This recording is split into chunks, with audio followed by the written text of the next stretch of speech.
Well, it's been a busy morning. Good morning to everyone. Thank you for joining in. I'm hoping today to introduce some exciting new things and to clear the air about a few things. This is nothing formal. It's just, an announcement to our group and our participants of what's going to be coming in 2019. And so this is going to be an exciting year. I think Catherine Hall Knight, who is the author of the books 1619 Genealogy, the first 30 odd, I believe that's, and then I think there's a sequel, and I will put that up, and you need to go and visit her page, her like page. I've been working also heavily with Gayelynn Sparks. She came out to visit me. We hit it off really, really well. I knew we would. And I need to give her a big shout out because I have volunteered her for some things to help us understand a little bit more about our DNA, the DNA project, and the Genetic Genealogy Handbook for the Redbone Heritage Foundation that's coming up. That will also include a membership drive, and that's part of this announcement. Is I understand that we all spend a lot of money on testing and things like that, but if you do have a few extra dollars, or you can, go visit our MEHRA project at Family Tree DNA, and I'll give you all the information for how to do that. If you have any questions, of course, you can always ask me on our MEHRA Redbone and Melungeon DNA group. You can always post that stuff and tag me in it, because I know I'm on a lot, but a lot of times I miss hours at a time, and there's so much going through my news feed that I don't catch all of it. So if you don't get and chime me again until I answer. And Gayelynn is the same way. She's pretty good about helping out. And Catherine is also on our DNA administrator. She is a contributing editor, and she is also learning a lot about DNA as well. We've got a small project that kind of splintered off from everything else with our matriarchs. And I'm going to get over there and work more in the other matriarch group. But we are on a serious hunt for Margaret Cornish. She was involved with the 16, 19, 30 odd slaves. Her and John, and I know I've talked about all of this before, but just a recap for those of you who haven't been with us in the past, when we did a lot of blog talk radio and things like that.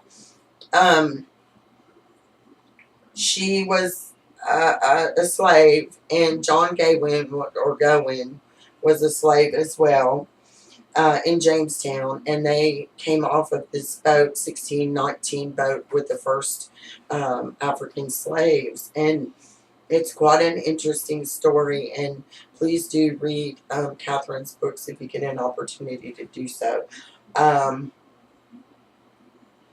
We've come down with the Y-DNA dilemma about these men, but I'll discuss that later on when we're talking about Y-DNA, because I don't want to throw everybody off. We have a few things to go through. The agenda for this session is the intro to the journey, and I think I did that. And what we're going to do is the MEHRA project is centered around our mixed ethnic and cultural peoples.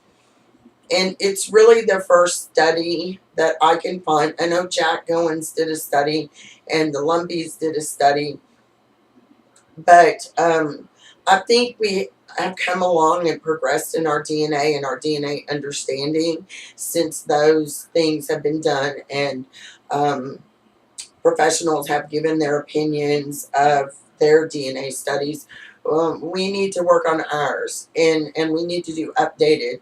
And we did a lot of things wrong in the past. Not necessarily wrong, but because we've been testing our people for so long, the tests have really progressed and they've changed and they've kind of morphed into things that really don't make a lot of sense to me, but we're not going to get into that. I want to talk about this study because what we're doing is we're building a handbook. And what this will do is it will walk you through and give you some excellent skills and tools. Excuse my, I'm sorry if it's a little dark in here. I've tried to adjust the light, and then I've got a lot of natural light because I've got a lot of windows. So just bear with me.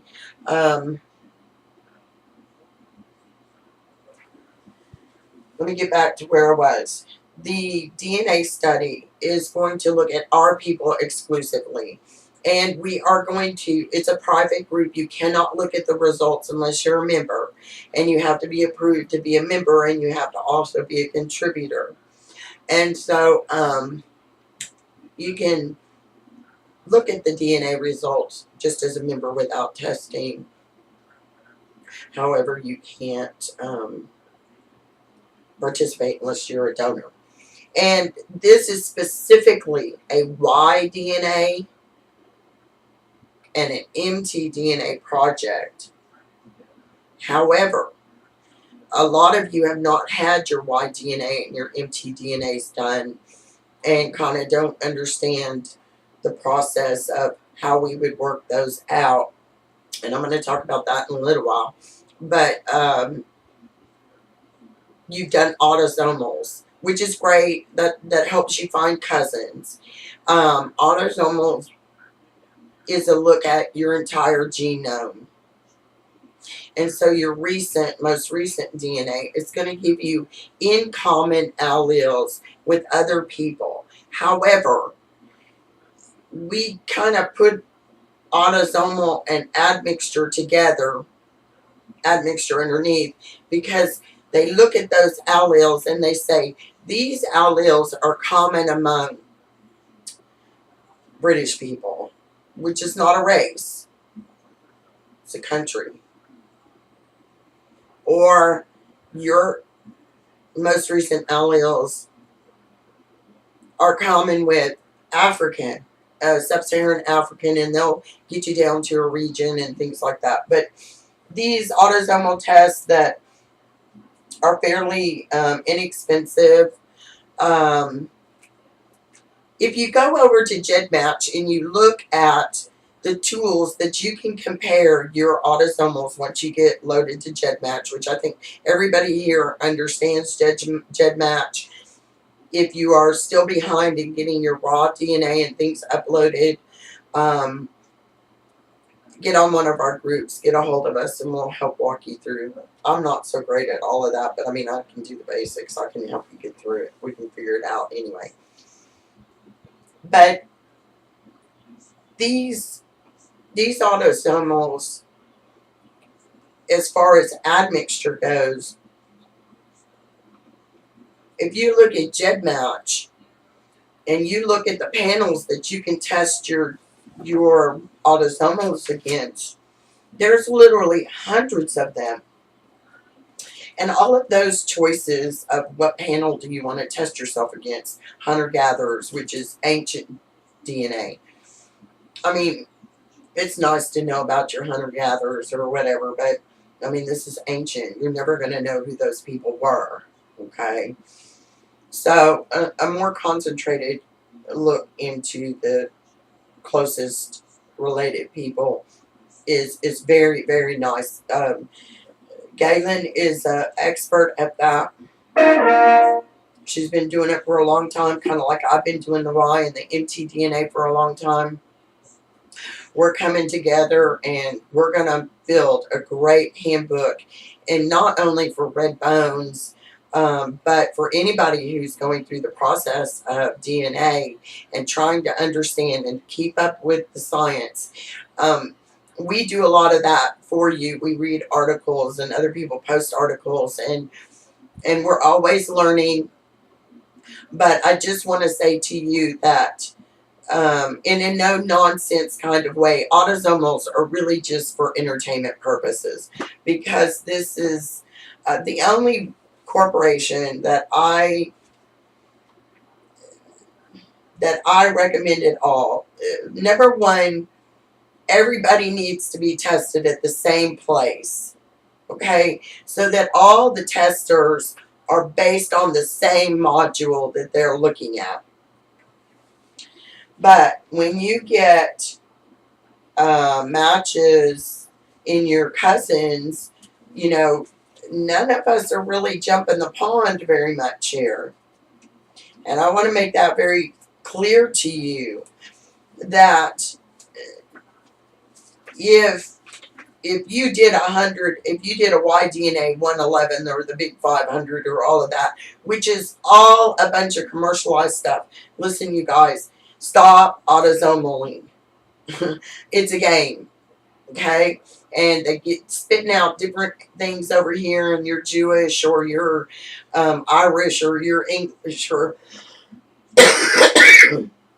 you're this percentage of whatever it is. This is all, it's really a marketing strategy to sell kits to you, because like I said, if you go over to GEDmatch and you look at that drop down box of all these tests that you can compare your autosomals against, there's no reason for you to need another autosomal test to check this autosomal test. Go to GEDmatch, do it for free. You know, don't keep the Y-DNA is in the same situation. They're really marketing that right now.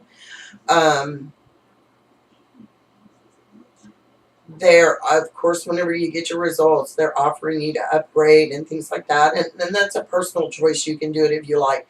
However, past about a 67 marker, I mean, even into a 67 marker test, you are talking about ancient. It's not going to connect you to a living family now.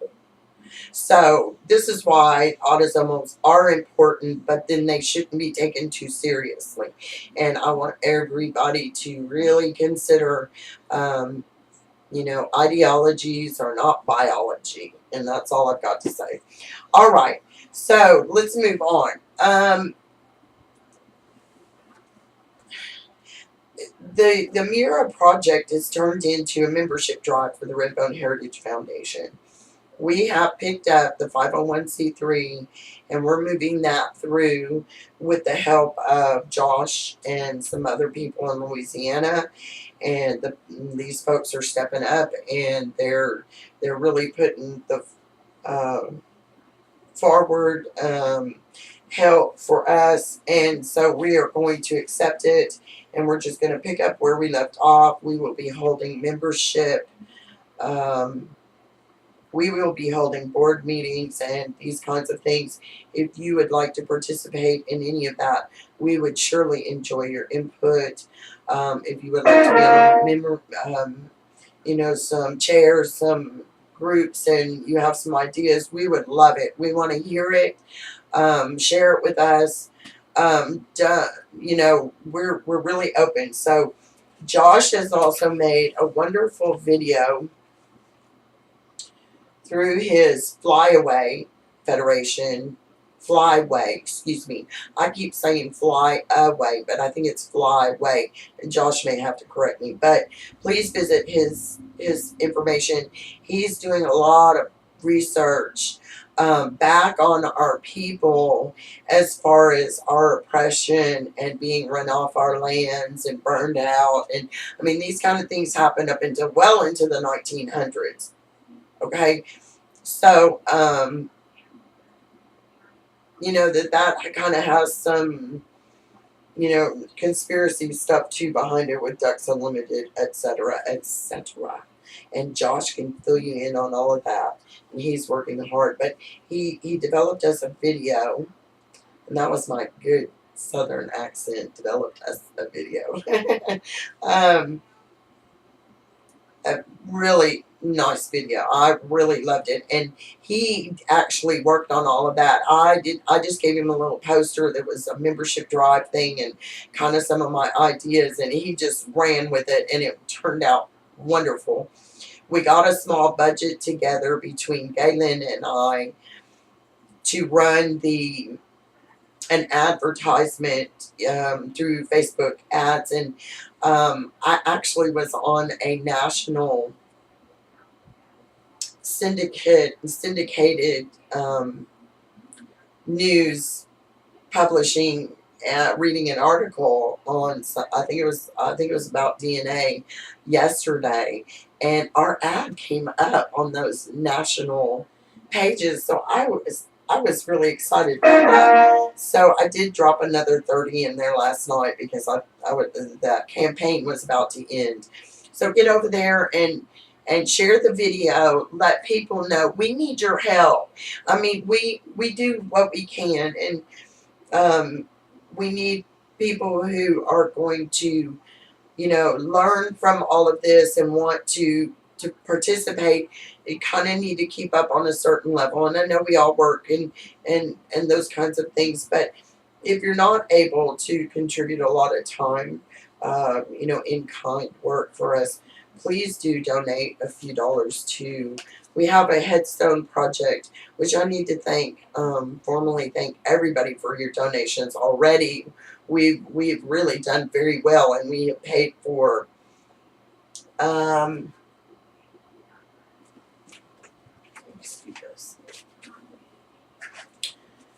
we have paid for 5 mtDNA tests, 2 Y-DNA tests, and I'm going to be paying for, because we only have a little bit of money in there right now, and we would rather that you donate straight to the DNA Corporation, because we do have a GoFundMe, but they kind of charge quite a bit of money to just use their service, and FTDNA, the money goes straight to them.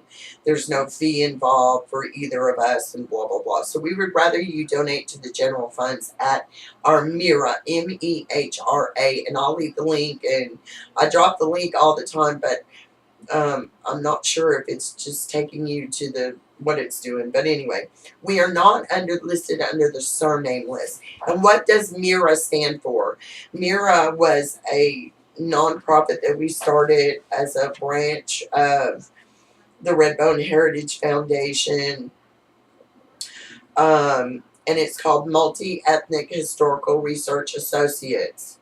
Anybody can be a member. It's $75 a year. I mean, we do serious research, and we hire ourselves out. And but Redbone Heritage Foundation is near and dear to our hearts, and in costs and things like this. And I didn't want to really get into all of this detail, but I feel like we're all cousins, and y'all kind of need to understand that. I know that you think that we do a lot, and we appreciate all of your kudos and everything you say, but we do need a financial assistance. Just like our websites a year, are costing us between $800 and $900 with hosting and things like that.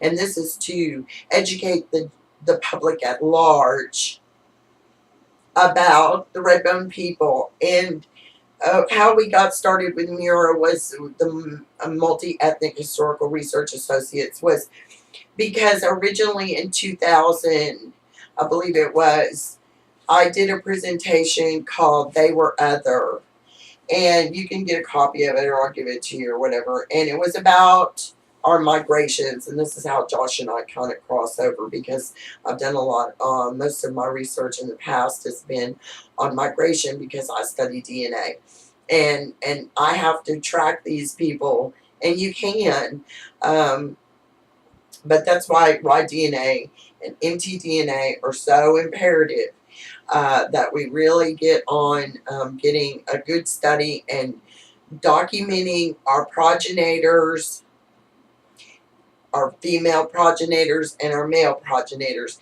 And this is why we're looking for Margaret Cornish. Anyone that comes from the Sweat, the Williams, Warwick, Goins, Powell, and Perkins, along with a lot of other surnames, really need you to look it through your mtDNA line, and I'm going to show you some more about that in a few minutes.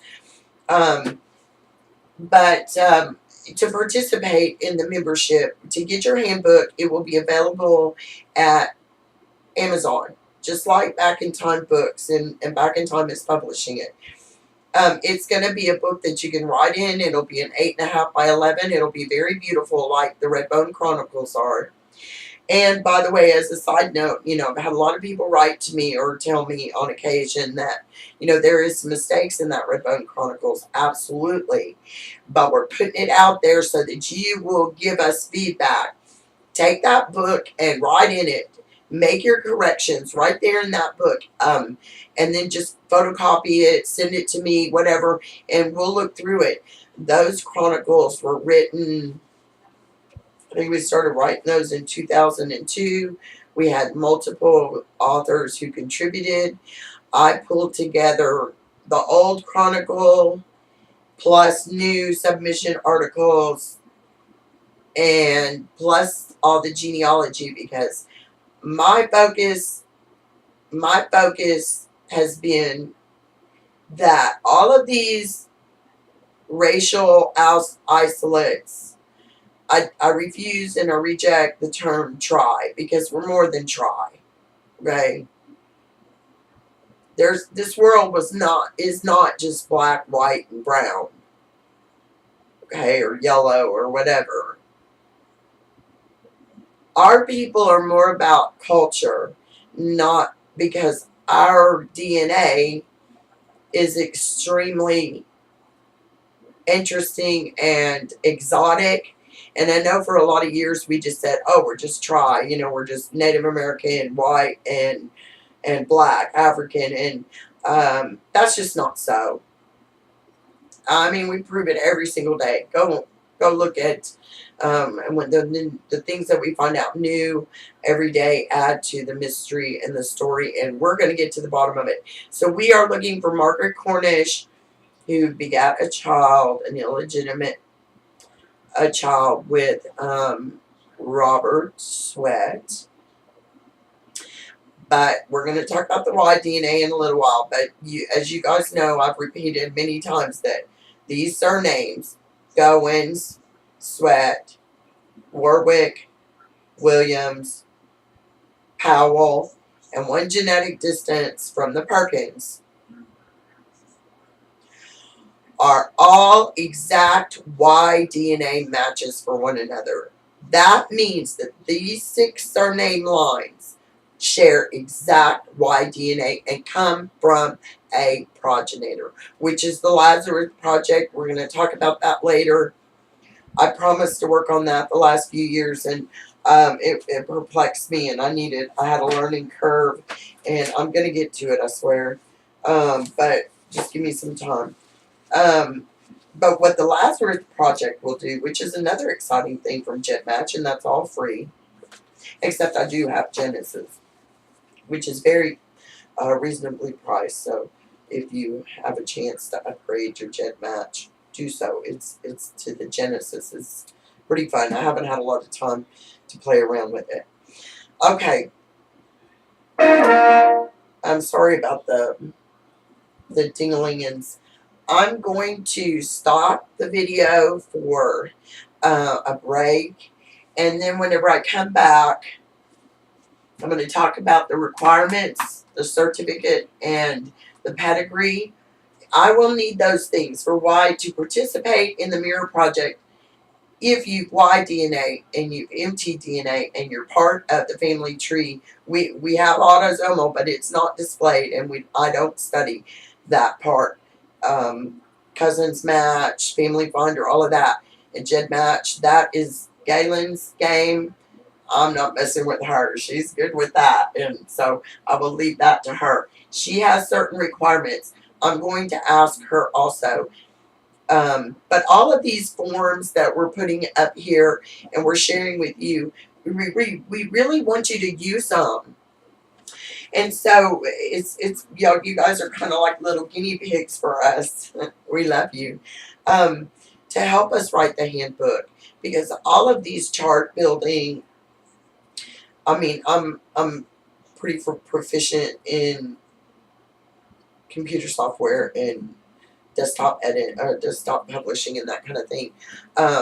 So it's handy, but people like Josh are good with the videos, and Gaylynn's really good with pictures, and so is Jason Nash, and other people have contributed some stuff in here and getting our pictures updated. And we want to collect all of this because all of these small triracial groups and all of this, they are all related. The Melungeons, the Red Bones, the Brass Ankles, the Dominickers, Jackson Whites, the Alabama Creoles, the Moa Choctaw, the Chickasaw, the Nottoway. I mean, from early Virginia, we were mixed Native American. And this is why I tell you guys, our ancestry is not based on what our genetics were. It's based on what our culture was. And so we'll talk about identity and autosomals and stuff like that along the way. But don't go having identity meltdown, because I see that all the time. And stop. There are callings in our spirit, and we know things, and just be okay with that. And we also need to learn to be kind of okay with, resigning ourselves to the fact that we may never find a name. We just know, hey, on this generation in here, there was a lot of input of Gypsy or African or Moroccan or, these kinds of things. But I stress to you to use a good, reputable company to do your basic autosomals. I had mine done in, I think, 2007 or 2008. I've never redone them. I mean, why? I mean, once you've got a good basic overview, and mine is the old results, which I trust a lot more than I do than modern results. Okay, so when I come back, we're going to talk about your certificate and your pedigree. These are two things I need, and we're going to start on DNA testing. But I'm gonna upload this video and give everybody a little bit of a break, and I need to set my clock. Not sure how long I've got. Okay, babies, I'll be right back. 15 minutes, and I'll start filming again, and so it'll be available whenever I get done with the first or the second video. I think that breaking it up that way will help me a little bit. Thanks, you guys. I'll see you in just a few minutes, and be right back.